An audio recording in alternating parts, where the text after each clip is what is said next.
Rabbi shrah li sadri wa yassir li amri wahlul 'uqdatan min lisani yafqahu qawli. Bismillahirrahmanirrahim.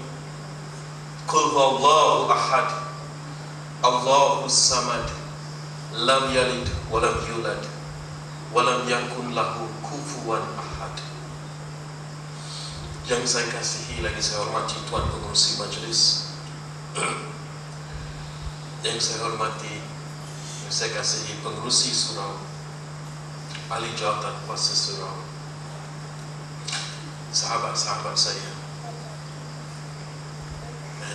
sahabat saya Khalid dan juga Ustaz Nasruddin Tantawi, dan juga kepada seluruh muslimin dan muslimat yang dirahmati Allah. Assalamualaikum warahmatullahi wabarakatuh. Saya minta kebenaran dulu sebab ceramah saya panjang, ya. Kalau bagi sejam, saya nak sampai terlalu banyak, ya. Sebab saya ada peringkat-peringkat saya akan sampai. Jadi saya harap sabar dengan saya. Di mana saya kalau nak cerita biodata saya saja makan masa selama sejam, ya. Sebab rintangan-rintangan dan halangan-halangan, sebab hanya nakkan Islam saja. Bukan nak minta apa-apa, saya cuma nak Islam saja, ya. Kena melalui rintangan-rintangan sampai pukulan hebat daripada banyak pihak, ya. Secara mulut dan secara tangan juga sampai ke saya. Jadi saya nak sampaikan semua message ini, dan juga saya nak tunjukkan bagaimanakah hari ini umat Nabi Muhammad SAW diserang, tak kira daripada kiri, kanan, atas, bawah, semua sudut dia cukup serang hari ini. Dan juga bawa sedikit perbandingan agama di mana saya nak tunjuk di manakah letaknya seliving dalam kitab Injil, di mana sebenarnya letak seliving, dan adakah akidah dalam agama Kristian yang diajar, yang dibawa oleh Nabi Isa AS, adakah satu akidah yang dibawa oleh Nabi Isa sama dengan apa yang diajar hari ini? Banyak perbezaan dia, ya. Dan kemudian saya nak buka sesi dialog di mana kita boleh berdialog sebentar. Saya suka kalau lagi ramai tanya saya soalan, lagi saya dapat terangkan dengan lebih jelas, ya, insya-Allah. Ya, jadi harap sabar, ya. Saya mulakan dengan biodata saya seperti yang tadi Tuan Pengerusi cerita. Nama asal saya Richard Augustine. Saya berasal daripada Kuala Lumpur. Saya dibesarkan daripada Kuala Lumpur. Nenek moyang saya berketurunan atau beragama Kristian. Saya dididik daripada agama Kristian ini berumur 6 tahun tentang kitab Bible atau kitab yang dipegang oleh orang Kristian hari ini, the Holy Bible, kitab suci untuk dia orang, ya. Tapi kalau nak ikut hari ini, perkataan suci tidak boleh digunakan lagi, sebab dia terkandung pertama sekali kisah Luca yang amat teruk, ya. Dan dia mengandungi banyak anasir-anasir yang menghina Nabi sendiri, ya. Dan juga cerita-cerita lain yang tak masuk akal, macam pokok boleh cerita dengan pokok, siapa jadi ketua pokok, ya, sampai itu. Dan juga saya dididik dalam kegiatan Christianity, ya. Saya habis sekolah saya di sekolah St. John Bukit Nenas dan teruskan pengajian saya di College Tuan Abdul Rahman, jurusan perniagaan atau Business Administration, BA. Apabila saya keluar daripada college, saya ditawarkan oleh MCA. MCA ada 3 di Malaysia, 1 di Singapura.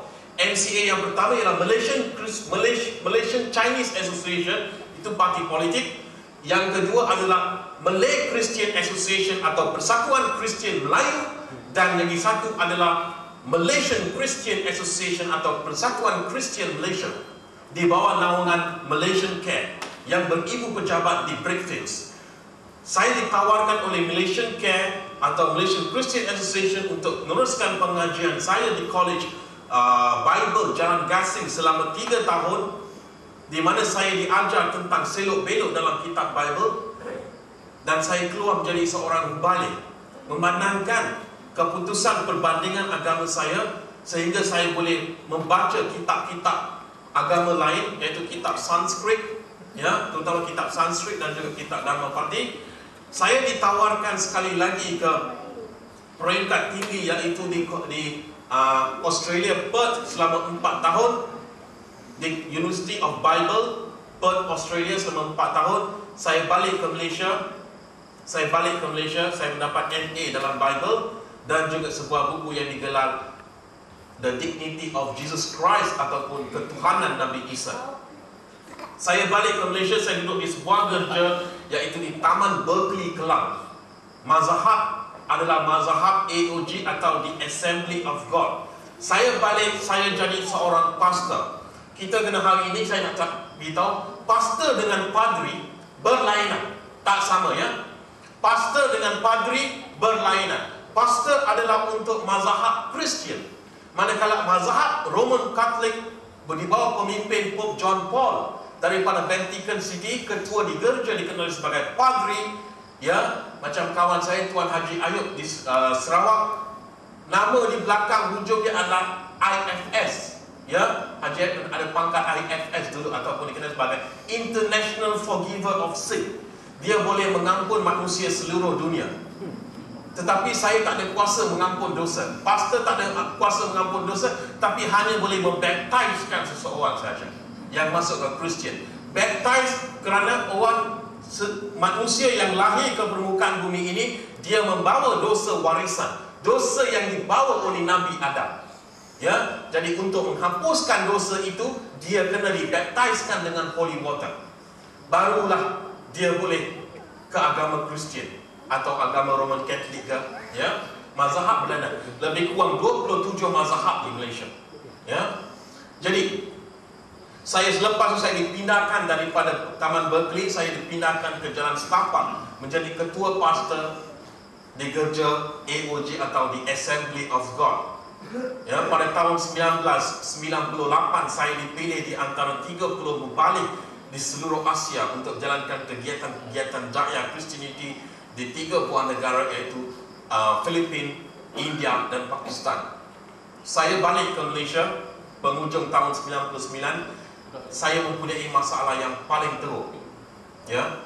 Setiap hari Ahad bila saya baca, misal contoh macam khutbah dia baca lebih kurang tapi tak sama, dia kena hafal apa yang dia nak baca, ya. Saya ada satu halangan yang membuat saya, satu dinding menyekat saya dalam kerja kegiatan saya dalam dakwah Christianity. Dan apabila saya buat apa-apa dialog mengenai motivasi, sebab dalam agama Kristian dia ada lebih kurang 84 pusat pemulihan dada di seluruh Malaysia, dan juga dia ada lebih kurang 10 pusat HIV, ya, untuk pesakit HIV dia ada 10 pusat dan 3 pusat pemulihan pelacur, ya. Jadi saya dipilih untuk jadi motivator dalam hal ini. Jadi masalah saya ada sesuatu yang menghalang saya. Pada satu hari saya telah bermimpi 5 orang sembahyang 4 rakaat. Saya tanya dengan orang tua saya, mak saya, sebab saya tak biasa balik rumah. Saya disediakan rumah, kereta dan semua disediakan. Jarang saya balik ke rumah, ya. Masa itu saya tak dibenarkan kahwin pun. Jadi saya satu hari balik rumah, tanya orang tua saya, mak saya, sebab saya nak bongsu daripada 7 adik-beradik. Saya tanya kepada mak saya telah bermimpi orang Melayu sembahyang. Apa maksud? Dia kata ini permainan syaitan. Jangan percaya, tiap-tiap hari nak tidur, cuci kaki sebelum tidur. Jadi saya ingat betul lah, ya. Jadi saya pun ikut cakap orang tua tu. Tapi benda ini berulang. Dia berulang.